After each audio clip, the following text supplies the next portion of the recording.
In today's video, I'm going to teach you how to change the region in AWS, and we'll do it in just about 5 minutes.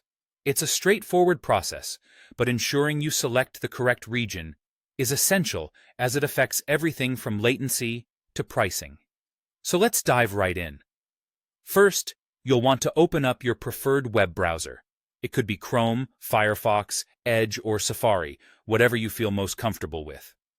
In the address bar, type in AWS and hit Enter. This fast-tracks you to the Amazon Web Services homepage. Once it loads up, look for the Sign In button, typically located at the upper right corner of the page. Click on it and proceed to log into your AWS account. Ensure you have your credentials handy, as you'll need them to access the account. Once you're logged in, navigate to the top right corner of the AWS console. Here, you have two potential options. You'll either see a gear icon or your account name, depending on which version of the console you're using. This is your gateway to the settings menu, so go ahead and click on one of those. After you've opened the settings menu, you need to search for either See All User Settings or My Account.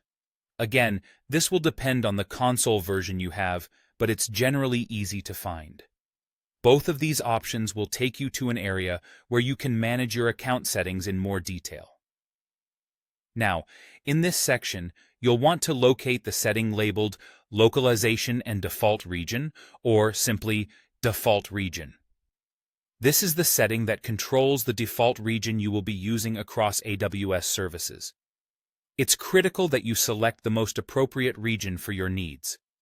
Typically, you'd want a region that's geographically close to you to minimize latency and possibly lower data transfer costs, but sometimes business needs might dictate otherwise. Once you've found this setting, there's usually a drop-down list available.